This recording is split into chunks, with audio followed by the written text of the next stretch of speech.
اللهم صل وسلم وبارك على سيدنا محمد وعلى آله وأصحابه أجمعين. ازيكم يا بنات؟ عاملين ايه؟ يا رب تكونوا بألف خير يا رب.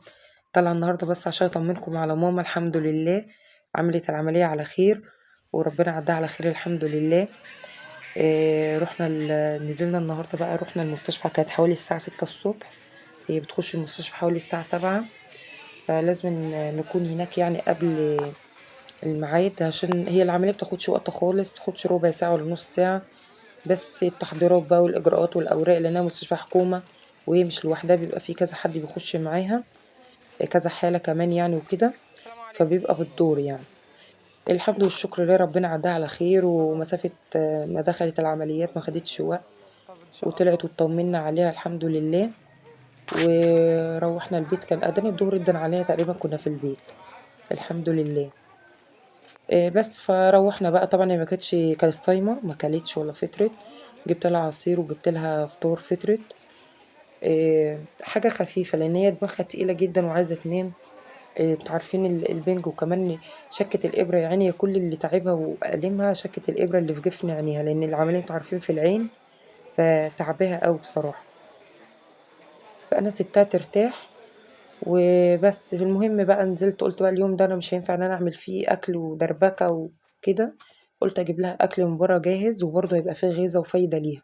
نزلت رُحت اتفقت أنا وياسين على سمك مشوي، قُلت أجيبه على الساعة 17:00 كده.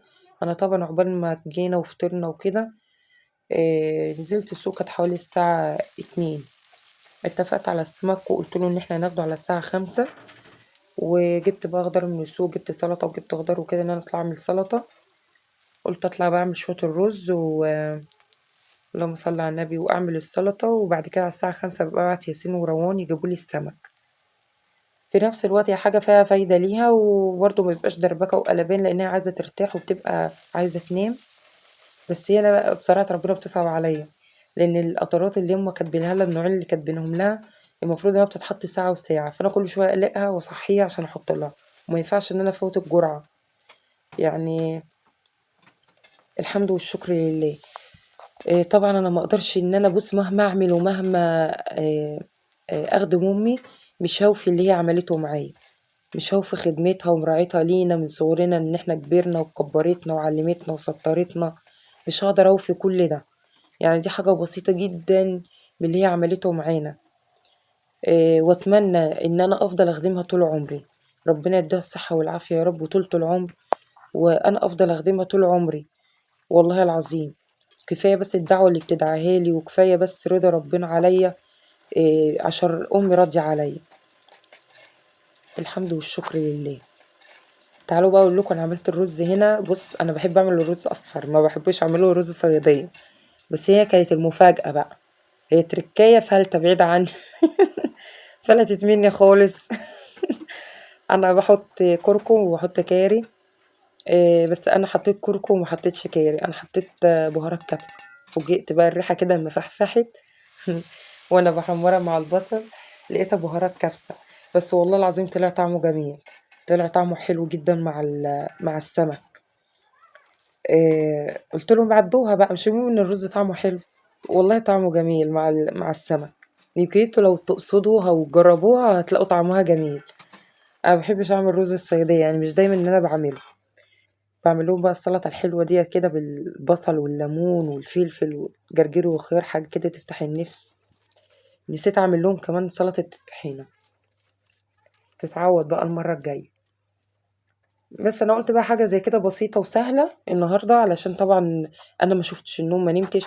أنا المفروض إنها كانت ترتاح، بس إحنا طول ما إحنا ملمومين كده مع بعض ولمّة وأختي وولاد أختي وكده، تبقى هيصة وزيطة، ما عرفناش إن إحنا ننام، وهي طبعًا قلقانة وخايفة، فما جالهاش نوم.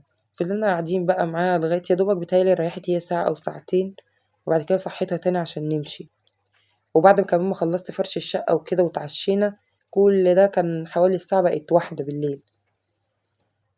يالّا الحمد لله إنها عدِّت على خير. هي بصراحة كانت خايفة أوي، أوي، شَكّة الإبرة ديّة بتخاف منها اللي في جفن العين دي.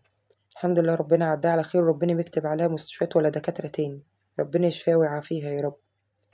بصراحة من غيرها يعني مش عارفة أنا أعمل إيه في الدنيا دي، ربنا يخلّيها لي ويطوّل في عمرها يا رب، ويشفي كل مريض، وربنا ما يكتب عليكم مستشفيات أبدًا يا رب. من أسعد أيامي بقى الأيام اللي جاية دي كلها، عشان هاقضّي عند ماما كده 10 أيام هنا وسعادة، زي ما قُلت لكم كده عيالي هُم لامين الشنط وماشيين أكنّهم رايحين مصيف طالعين رحلة مش طالعين من بيت رايحين بيت تاني. بس الصراحة رايحين عند سِتّهم دي حاجة تانية خالص، بيبقوا فرحانين فرحة الدنيا. أنتم عارفين يعني أنا بابقى عندها زيارة مثلًا يوم جمعة وكده وباروّح، أول ما أروّح وبالليل قبل ما أنام، "هو إحنا رايحين عند سِت الصبح؟" أقول لهم: "طَب ما كنتم عندها." يقولوا لي: "إحنا رايحين عند سِت الصبح." أقول لهم: "لأ." يصحوا الصبح: "هو إحنا رايحين عند ستي النهارده؟ طب هنروح نفطر عند ستي النهارده." أنا قريبة منها أصلي في السكن، فعشان كده عيالي كل شوية يسألوا متعلقين إن هُم يروحوا، هُم بُصّوا عيال صياع شوية، بيروحوا عشان يمسكوا التليفونات ويلعبوا، بس والله بيحبوها لإن ماما حنينة جدًا عليهم، ولمّا بنروح هناك هي يعني بُصّوا بتدلّعهم دلع زايد شوية، ربنا يبارك في عمرها يا رب ويخلّيها لنا. هنا بقى كنت رُحت بعتّ ياسين وروان جابوا لي السمك، وابتديت بقى أحضّر الأكل، بُصّي الرز مفلفل وحلو، بس لسه بقى المفاجأة لمّا يدوقوا الرز اللي أنا عاملاه، هُم شموا الريحة افتكروها بقى فراخ مشوية ورز بسمتي، قُلت لهم لأ، مشّوها بقى إيه، لإن جوزي طبعًا كان بييجي يتغدى معانا، لإن أنا ما كنتش باروّح، هو بييجي يتغدى معانا وبعد كده هو بيروّح. آآ بس والله العظيم كان طعمه حلو. حضّرت لهم الأكل بقى والطبلية الحلوة، لمّة الطبلية بقى وجمال لمّة الطبلية في وسط العيلة وفي وسط الأسرة.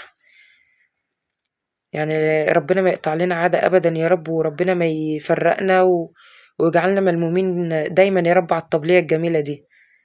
إحنا مش بنقول بقى ولا سُفرة ولا حاجة، لأ إحنا بنقول الطبلية اللي كانت دايمًا لمّانا من صغرنا لغاية ما كبرنا. الطبلية دي اللي بناكل عليها وبنذاكر عليها، والله أجواء جميلة جدًا وحلوة، بس ربنا يديمها علينا نعمة وستر وفضل من عنده يا رب. اللمة الحلوة دي مع إخواتي وولاد إخواتي ومع أمي، ربنا يديمها علينا يا رب.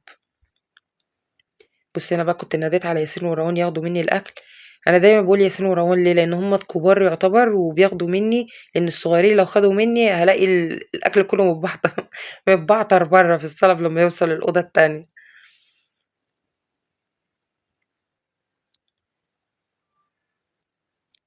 حوّلت لهم بقى الأكل كلّه، نودّي بقى المَيّة كمان.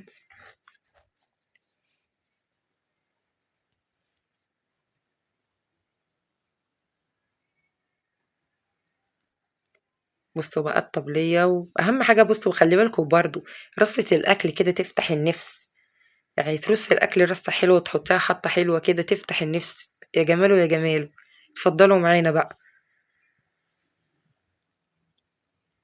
شكرًا لكل اللي سألوا على ماما، سألِت عليكم العافية يا رب، ربنا يبارك فيكم جميعًا، وربنا يخليكم ليّا، وما تنسوش بقى تكتبوا لي comment حلو ودعوة حلوة لماما، ما تنسوش تحطوا لي اللايك أمان عليكم. أشوفكم في الفيديو الجاي على خير بإذن الله، في رعاية الله وحفظه.